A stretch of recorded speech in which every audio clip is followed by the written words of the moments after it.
Toute l'actualité politique et parlementaire, c'est le journal de 19 h de Public Sénat. Bonsoir à tous. Voici les titres de ce lundi. Sauvetage en bonne voie ce soir de la Grèce. L'Europe doit lui éviter de sombrer dans la faillite en échange des nouvelles mesures de rigueur.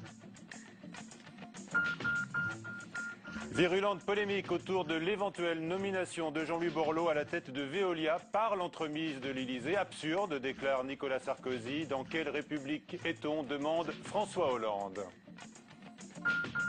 Appel au peuple, réduction du nombre de parlementaires, dénonciation des corps intermédiaires, syndicats, associations. Les thèmes du président candidat sont-ils inspirés par la défiance des Français, révélée par différents sondages?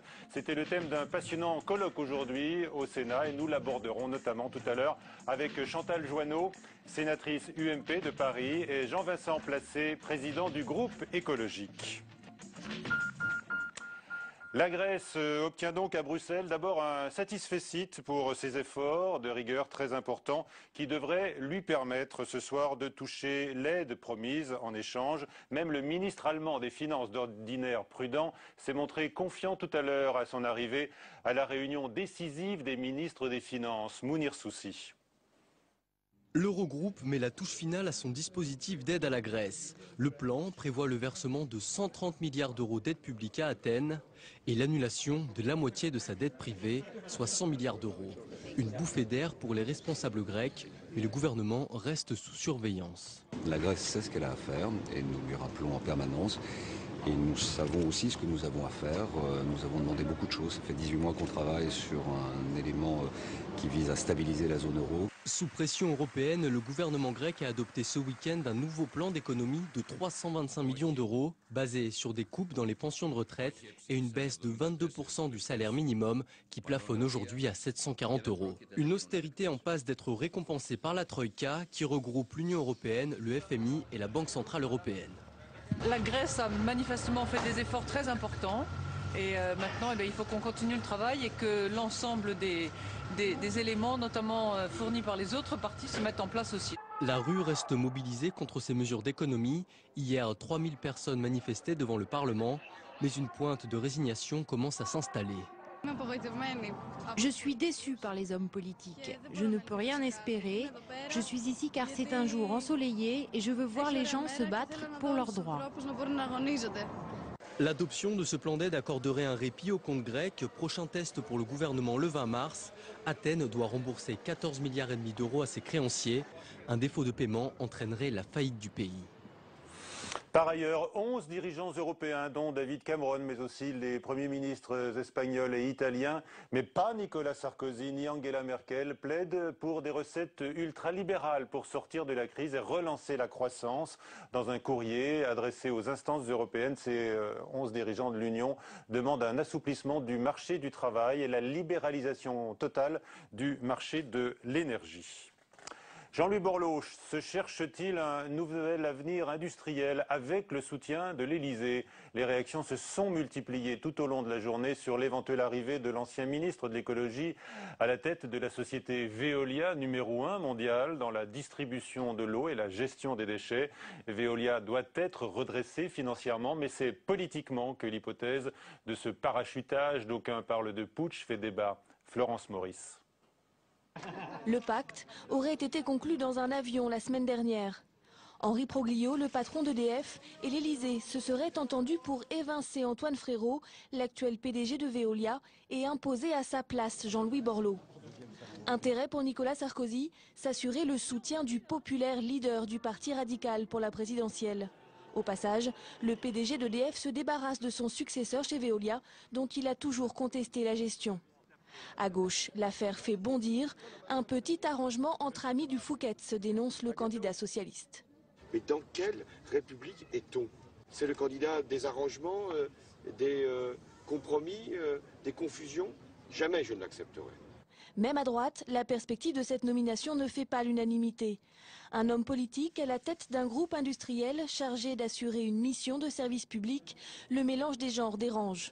Les collectivités ont besoin d'avoir une relation de confiance avec le groupe à qui elles délèguent des services. Et donc, on a plus confiance en quelqu'un qui a un peu plus de distance avec la chose politique en général. Si on a quelqu'un d'un parti ou d'un autre, il peut toujours y avoir un petit soupçon, une petite crainte. Pour le moment, tous les intéressés démentent. L'ancien ministre de l'écologie parle de manipulation, Henri Proglio d'un flot de rumeurs politiques. Même Antoine Frérot dénonce une entreprise de déstabilisation. Fin du suspense le 29 février prochain, lors du conseil d'administration de Veolia.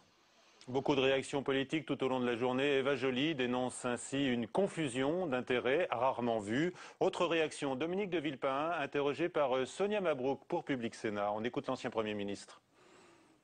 C'est d'une audace tellement incroyable que, à quelques mois d'une élection, il y ait la volonté de recaser X ou Y, qu'on veuille le faire dans la sphère publique. On a connu cela, à la Caisse des dépôts ou ailleurs. Que cela s'étende à la sphère privée, c'est-à-dire que le pouvoir politique ait le bras si long qu'il puisse, à sa guise, peser dans telle et telle décision, ça me paraît tout à fait invraisemblable. Ou si cela a un début de réalité, tout à fait dangereux. Voilà, Dominique de Villepin retrouvé dans le journal de 22h ce soir. Demande de levée d'immunité parlementaire pour le sénateur socialiste Jean-Noël Guérini. La procédure fait suite à sa mise en examen dans une affaire touchant à des marchés publics dans les Bouches-du-Rhône. La chancellerie, saisie par le juge d'instruction, transmettra donc cette demande au bureau du Sénat. Nicolas Sarkozy relance, comme en 2007 d'ailleurs, avant son élection, la question d'une dose de proportionnelle pour l'élection des députés. Très bonne initiative, selon Alain Juppé, alors qu'on sait les responsables de l'UMP très réservés, sinon hostiles à cette réforme du mode de scrutin qui pourrait satisfaire le Front National comme le MoDem, même si François Bayrou, dès hier, a rejeté l'idée d'une aumône de quelques sièges. Fabrice Cunet. Il me semble donc qu'on pourrait corriger à la marge ce mode de scrutin pour que tous les grands courants politiques puissent avoir des représentants. La proposition n'est pas nouvelle. Déjà en 2007, Nicolas Sarkozy s'était prononcé en faveur d'une dose de proportionnelle aux législatives. Promesse sans suite, mais parmi ses alliés à l'image du nouveau centre, cette fois, on veut y croire. Je crois qu'il n'avait pas été très suivi au sein même du parti UMP, où vous le savez, il y a beaucoup de résistance à certains changements, et notamment à celui-là. Mais je sais que sa résolution est très grande. J'en ai souvent parlé avec lui, et je sais qu'il avait déjà cette envie au moment de la révision constitutionnelle. Pas sûr pourtant que les réticences au sein de l'UMP soient levées. François Fillon ou Jean-François Copé y seraient toujours opposés, et le président de l'Assemblée nationale a rappelé dès hier soir son désaccord. Si la proposition est aussi un appel du pied à l'électorat frontiste, là encore, l'opération séduction est manquée. On est toujours dans demain on rase gratis, mais en réalité le rasoir, il s'en est servi dans le domaine électoral pour redécouper les circonscriptions en faveur de l'UMP. Donc je pense que c'est une proposition, une fois de plus, une promesse qui ne sera pas tenue. Avec la Grande-Bretagne, la France est le dernier pays en Europe à élire ses députés au scrutin majoritaire. Si la question du changement mérite de se poser, le moment de l'élection présidentielle est de l'avis de tous les partis mal choisi. Un nouveau candidat au perchoir au Parti socialiste. Après Ségolène Royal, il s'agit de Jack Lang, déjà raillé pour son obstination à rester député. Eh bien, il se verrait bien à la présidence de l'Assemblée nationale. Interview accordée ce week-end au blog vosgien. La girafe qui rit. Également dans l'actualité, sachez que l'Assemblée nationale et le Sénat ont définitivement adopté aujourd'hui, le 11 novembre, qui devient jour d'hommage à tous les morts pour la France. À l'initiative du Sénat, notons-le, cet hommage du 11 novembre ne va pas se substituer aux autres journées de commémoration nationale. Bras de fer engagé par les salariés d'ArcelorMittal aujourd'hui, de Florange en Moselle, pour sauver leur site. Quelques 200 métallurgistes ont pris ce matin possession des bureaux de l'usine désertés par la direction générale. Et nous sommes en ligne avec Norbert Sima. Bonsoir. Bonsoir, monsieur. Vous êtes responsable Force ouvrière et votre volonté est bien de rester sur place jusqu'au redémarrage des hauts fourneaux? C'est bien ça, jusqu'au redémarrage de la filière liquide de Florange, et pas seulement de ça, mais aussi de l'étamage 2 et des outils du packaging et la pérennisation de nos installations par le projet Ulcos dont on parle plus beaucoup en ce moment. Est-ce une occupation qui marque évidemment votre rejet de la politique suivie par la direction de votre groupe, et est-ce également un appel aux candidats en cette période présidentielle? Ben, c'est un appel à tous les candidats. Il faut que les politiques y prennent leurs responsabilités là maintenant, hein, parce qu'on est vraiment dans une logique de fermeture de tout le site de Florange. Il faut le savoir. Hein. Ils nous ont mis dans cette logique de fermeture. Alors on se souvient de l'intervention du chef de l'État dans le dossier ArcelorMittal, Monsieur Simard. Qu'est-ce que vous attendez aujourd'hui précisément, concrètement, du président de la République qui a encore cité son action récente en faveur de Photowatt ou de Le Jabi? Oui. Eh bien, s'il arrivait à faire la même chose pour nous à Florange, ça serait pas mal. En attendant, il a fait des promesses à Godroche qui n'ont pas été toutes tenues. Donc on aimerait bien qu'il mette un peu plus de son poids dans la balance, pour peu qu'il ait du poids, bien entendu. D'accord. Vous gardez confiance? On garde confiance, on est bien obligé de garder confiance aux politiques, on n'a pas le choix. Qui c'est qui va pouvoir nous sauver, si ce n'est nous-mêmes, nous Français, et nos politiques aussi. Très bien. Merci, Monsieur Simard, d'avoir été en ligne avec nous. La confiance, justement, bien c'est une valeur en baisse dans la France d'aujourd'hui, au point que l'on parle d'une société de défiance. Un colloque s'est tenu sur ce thème aujourd'hui au Sénat. Deux intervenants sont avec nous, Pierre Vinicki, directeur général de l'Institut Confiance, et le psychanalyste Roland Gori. Et puis deux élus que je vous ai déjà présentés tout à l'heure, Chantal Joanneau, sénatrice UMP, et Jean-Vincent Placé, président du groupe écologiste. Avant de parler de la confiance, j'aimerais qu'on parle de la polémique du jour, évidemment. Nicolas Sarkozy a choisi de se présenter en candidat du peuple, mais il est attaqué aujourd'hui sur son éventuelle présence dans le processus pouvant conduire à la nomination de Jean-Louis Borloo à la tête de Veolia. Votre réaction, Jean-Vincent Placé? C'est tellement invraisemblable si par hasard il existait de telles conciliabules entre le chef de l'État, entre M. Proglio, entre donnant une image des 200 familles que nous ne voyons plus depuis un certain temps. Voilà, qu'est-ce que vous voulez que je vous dise? Ce serait quand même assez incroyable que quelqu'un qui a été ministre d'État, ministre du gouvernement, en charge d'ailleurs de nombreux sujets qui sont l'objet social de cette entreprise importante, hein, notamment sur les questions de l'eau, sur les questions du transport, sur la question des déchets, eh bien ce serait incroyable que celui qui était en charge de faire la politique de la France devienne, par un tour de passe-passe en pleine période électorale, le président de la plus grande entreprise en charge de ce secteur. Voilà, tout simplement. Bon, après, moi, je ne fais pas de procès d'intention, on verra bien. Madame Joanneau, est-ce que vous pensez que, comme vient de le dire Jean-Vincent Placé, de toute façon, Jean-Louis Borloo serait illégitime dans cette fonction, à la tête du numéro 1 mondial, effectivement, de la distribution de l'eau et du traitement des déchets? Mais honnêtement, cette rumeur n'a pas de crédibilité dans le contexte politique actuel, d'une part parce que le président de la République a justement décidé, lui, de suspendre toute nomination pendant cette période électorale pour qu'aucune nomination ne soit accusée de complaisance. Là, on parle d'une société privée. Et d'autre part, Jean-Louis Borloo est un homme politique et je ne lui connais aucune volonté de vouloir quitter la politique. C'est un homme qui a marqué et dont on a besoin en politique parce qu'il incarne une tendance dont on a bien besoin. Très bien. Est-ce que c'est un impair néanmoins qui survient aujourd'hui au lendemain du discours de Marseille? Je pense que c'est de la bonne rumeur bien politique dans le cadre d'une campagne pas glorieuse. Très bien. Sur le sujet encore, Jean-Vincent Placé? Bon, je crois qu'on a tout dit. Je suis pas sûr que ce soit d'ailleurs une rumeur très très politique. Hein. Généralement, quand ça sort, ce sont plutôt les concurrents de l'intéressé qui ont vocation à savoir, à répandre l'information, à qui profite le crime, si j'ose dire.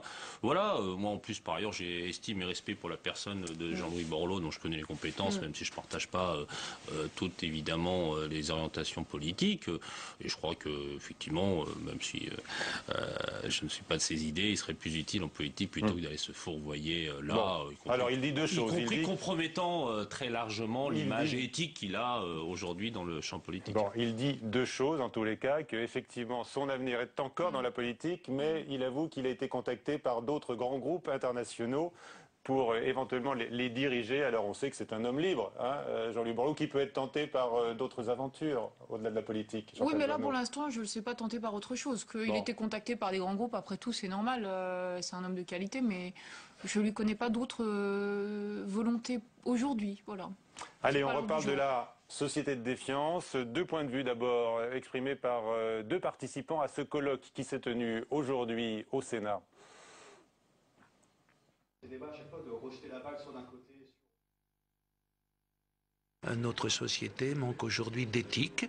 On n'est pas là pour moraliser, c'est une autre dimension, mais on est là pour remettre des valeurs, des repères, et l'éthique est absolument essentielle. Je pense que les hommes politiques tiennent des discours, en plus souvent ils ne tiennent pas exactement les promesses qu'ils ont avancées, et puis il y a une atmosphère d'ensemble, c'est pas un tel ou un tel, il y a une atmosphère d'ensemble qui fait que oui, un jour ils nous ont dit ça, en fait il s'est passé ça, alors on a beaucoup moins confiance dans les hommes politiques. Il faut... Bon, la politique c'est la vertu. Si on n'a pas de vertu, on n'est pas un homme politique.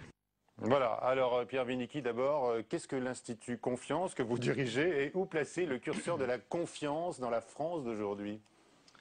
Eh bien, écoutez, un certain nombre d'enquêtes montrent, et ce livre d'ailleurs qui s'appelle La société de défiance l'a montré il y a quelques années déjà, que la France se classait très très bas au classement lorsque l'on mesure effectivement le niveau de confiance qu'ont les citoyens en autrui, je dirais, et dans le politique notamment. Dans les élus, envers les élus, envers les élus, notoire, tout à fait. Donc l'Institut Confiance est un think tank, comme l'on dit, que nous venons de créer avec une vingtaine de personnalités d'horizons extrêmement différents, de droite, de gauche, aux fonctionnaires, syndicalistes, chefs d'entreprise, etc., pour traiter la question comment, collectivement, contribuer à restaurer la confiance entre politique, administration, acteurs économiques et financiers, experts et scientifiques, syndicats, médias et citoyens. Quelques réponses ont été apportées. Là, on a parlé de l'éthique, de la confiance, des fameuses valeurs qui nous occupent pendant cette campagne présidentielle. Ça passe d'abord par là ?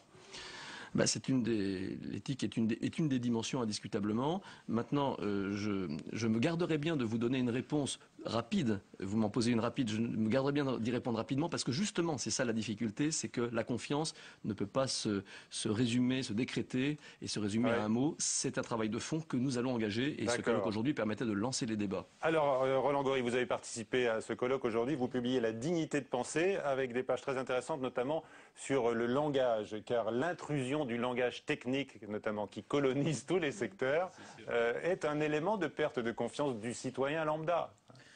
Oui, alors je crois, si vous voulez, que la crise de la démocratie, c'est aussi une crise de la possibilité de prendre une parole politique, un échange, un débat contradictoire. On est plutôt dans une société qui vise à conjurer le risque plutôt qu'à nous donner un espace pour pouvoir l'élaborer. Dans une société qui conjure aussi le conflit, alors que le propre de la démocratie, c'est justement le conflit, dans des limites, bien évidemment, éthiques, dans des limites du raisonnable qui ne disqualifient pas le politique lui-même. Bien, mais vous pointez la nécessité, en tous les cas, pour les candidats à la présidentielle aujourd'hui, de bien se faire comprendre du peuple. C'est encore un mot qui est beaucoup utilisé ces jours-ci. Oui, bien sûr, à condition déjà de ne pas discréditer le vote du peuple lorsqu'il a élu des membres des corps intermédiaires. Je crois que c'est aussi un point extrêmement important. Je veux dire, on ne s'adresse pas directement au peuple, ou alors on n'est plus tout à fait dans la démocratie représentative. Je crois que c'est aussi un point essentiel. Mais je crois que la question de la confiance, c'est essentiel. Si vous vous souvenez, Jaurès disait que le pire ennemi de la démocratie, c'est le manque de confiance en elle-même. C'est justement l'absence de force de conviction et d'ambition vraie. Donc je crois qu'il faut que nous soyons à la hauteur de la démocratie. L'un et l'autre, là, les deux spécialistes, est-ce que vous redoutez par exemple une abstention record lors de cette élection présidentielle en raison de cette défiance qui s'est répandue dans la société? Oui, non? Je ne sais pas s'il y a un risque. Il y a un risque, oui, ce ne serait pas étonnant. Il y a un tel niveau de défiance, effectivement. Je ne pense pas, parce que je pense qu'il y a eu une mobilisation à la fois événementielle à plusieurs reprises et puis dans les débats, sauf si on décourage, sauf si on disqualifie, je dirais, le débat politique. Alors Nicolas Sarkozy a encore critiqué lors de son dernier meeting à Marseille les corps intermédiaires. Est-ce la bonne façon de rétablir une société de confiance, Chantal Joanneau? Non, en fait, dans la critique des corps intermédiaires, pour le connaître depuis assez longtemps, ce qu'il n'aime pas, c'est la préemption du pouvoir par l'administration. Et je me souviens qu'on en a beaucoup discuté, et c'est pour ça aussi que le Grenelle, on l'a construit comme un projet qui a été justement construit par des représentants. Attention, c'est pas directement par le peuple le Grenelle, parce que c'est la construction d'un projet. C'était des représentants du monde de l'environnement, du monde des syndicats, le monde social, le monde économique. Oui, c'est pas l'administration, c'est les syndicats, ce sont les associations. L'administration, dans ce débat, est restée muette, parce que souvent, effectivement, l'administration peut préempter un débat et un sujet, et ensuite présenter tout à fait un autre projet. Donc moi, la méthode du Grenelle, le débat à 5, la négociation à 5, c'est vraiment quelque chose qu'il a porté depuis le départ et qui n'était pas simple, et qu'on a même porté parfois contre nous. Et ensuite, pour trancher... Vous dites comme Jean-Pierre Raffarin que les corps intermédiaires, on en a besoin dans la République, ils sont indispensables à la bonne santé de la démocratie. Il a critiqué tous les corps intermédiaires. Ouais, on a compris les syndicats, hein. J'ai pas souvenir qu'il même les élus peut-être, quand il veut réduire le nombre de parlementaires. Oui, enfin ça peut être aussi de la bonne gestion. Je suis pas sûre qu'on ait besoin d'autant d'élus dans notre pays. Ça va dans le sens de l'histoire. Quant à la question du référendum que vous ne m'avez pas posée, mais à laquelle on va y arriver.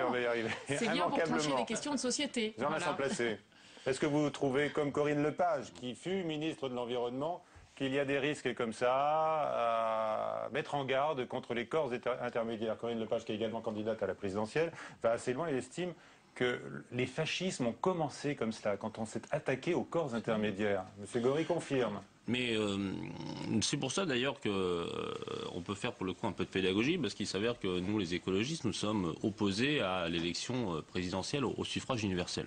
Alors quand on démarre comme ça, on dit s'il n'y a rien de plus démocratique que cette élection, qu'est-ce que ça veut dire? Vous n'êtes pas un démocrate, monsieur Placé, vous et vos amis écologistes. Mais bien au contraire. On est avec les États-Unis, je ne suis pas sûr que ça soit le plus grand exemple non plus de la démocratie dans le monde, eh bien nous sommes le seul pays, avec la Russie aussi maintenant, où nous votons directement pour le président de la République. Alors, l'ensemble des autres démocraties occidentales, ce sont des régimes parlementaires. Il y a une majorité, ensuite il y a des élections législatives, on discute un peu plus souvent de projets. On personnalise un peu moins, on personnalise de plus en plus, bien sûr, mais on personnalise un peu moins. Et là, aujourd'hui, qu'est-ce qui se passe? On a la caricature avec la candidature Sarkozy à sa réélection. Caricature de quoi? Mais on a la caricature, c'est un petit peu la politique, ce que je disais hier, c'est la politique hibernatus. C'est-à-dire qu'on a l'impression qu'il a été élu en 2007, qu'il a été congelé ensuite, et puis pouf, il ressort.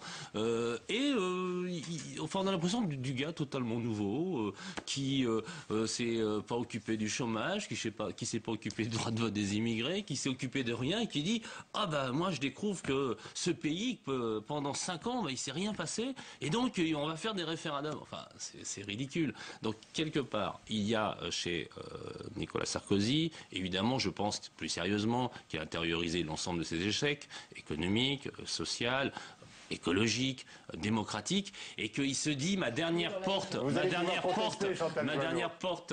pour le salut électoral, c'est de décaler les lignes. Le problème de ce décalage, c'est qu'il personnalise extrêmement, qu'évidemment les relents anti-parlementaires, un peu poujadistes, l'extrême droitisation de son discours interpelle. Et c'est très sincèrement, c'est vraiment pas comme ça que même s'il prétend que l'élection va se faire au peuple, eh bien le peuple va trouver une quelconque crédibilité à cette démarche qui est quelque part même pas scandaleuse, qui est quelque part ridicule dans les 2 derniers mois d'un pouvoir qui commence à s'en aller. Alors Chantal Joanneau, vous répondez et vous pouvez développer alors votre idée sur le référendum. On a l'un des fondements en fait, de la perte de confiance de nos concitoyens qui nous regardent.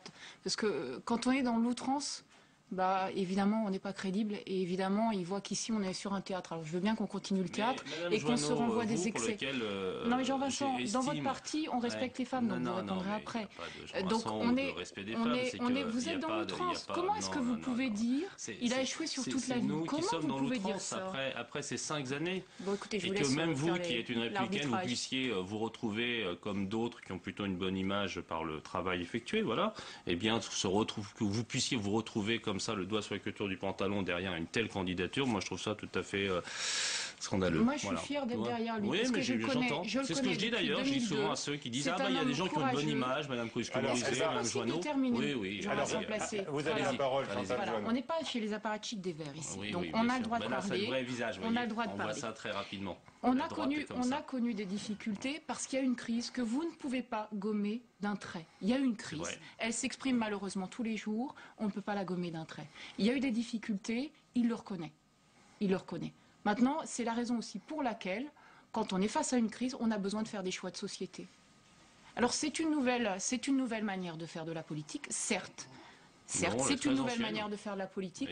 Maintenant, allez m'expliquer que quand les autres pays ont dévissé de 41% par exemple sur le chômage, nous 31%, c'est pas génial, mais c'est un tout petit peu mieux que les autres. Sur la croissance, c'est pas génial, mais c'est un tout petit peu mieux que les autres. Donc honnêtement, ce discours sur il a tout échoué, c'est une caricature de pouvoir. On est dans une démocratie, on n'a pas le droit de se parler comme ça. Est-ce que vous avez réagi comme Jean-Vincent, c'est Jean-François Copé dans Libération samedi qui disait l'idée du référendum populaire, c'est un coup de poker magistral quand on est challenger dans cette élection comme Nicolas Sarkozy. Vous avez réagi de la même manière quand vous l'avez entendu pour la première fois? On n'est pas dans les coups de poker. On est dans une idée simple qu'il y a des choix assez lourds à faire. On a des choix assez lourds à faire et qu'on peut poser des questions très simples et les Français peuvent trancher. Et c'est pas des idiots. On peut quand même. Ça m'agace souvent cette vision où on se dit qu'ils ne sont pas suffisamment intelligents pour répondre. Franchement. Alors justement, Roland Gori, vous qui vous êtes attaché au langage, un référendum, ça suppose une question avec un langage simple. Hein. Est-ce que vous pensez que c'est une bonne façon pour contourner les blocages de la société?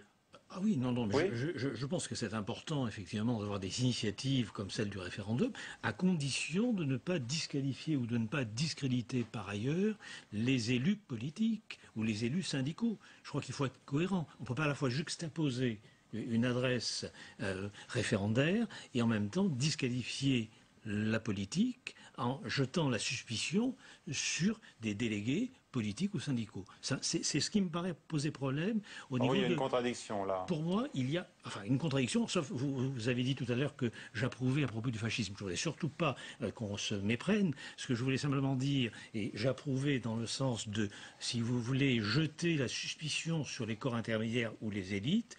C'est le début des années 30, comme le dit Corinne Lepage, ou non? Écoutez, moi je dirais, comme Hannah Arendt, si vous le permettez, je dirais que c'est le début de la tyrannie. Alors, non, mais je m'explique au sens très philosophique du terme. C'est-à-dire, il y en a un qui est au-dessus de tous, et tous sont pareils.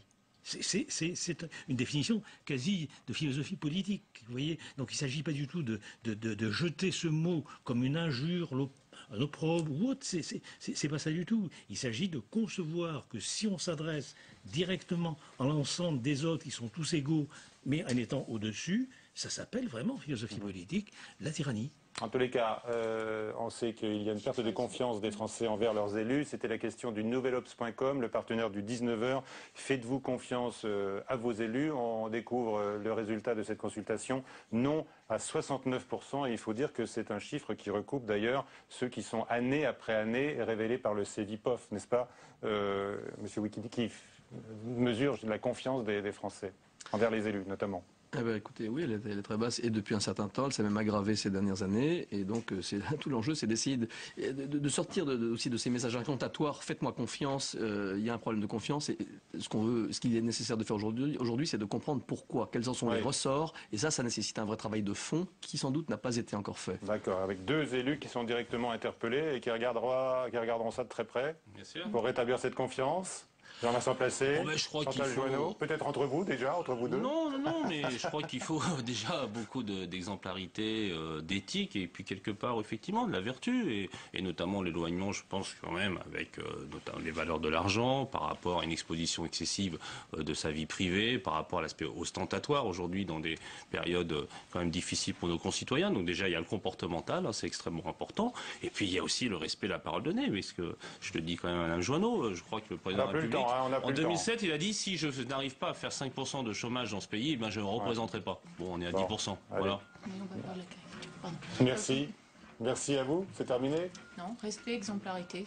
Respect, exemplarité. Merci à tous d'avoir participé à cette édition. À 22h, Sonia Mabrouk. À 22h30, sur Public Sénat, à l'heure du choix, animé et présenté par Gilles Leclerc sur le thème du logement, un face-à-face entre Benoît Apparu et Thierry Repentin, à suivre sur la chaîne parlementaire Assemblée nationale. Parlez-moi d'ailleurs. Bonsoir, à demain.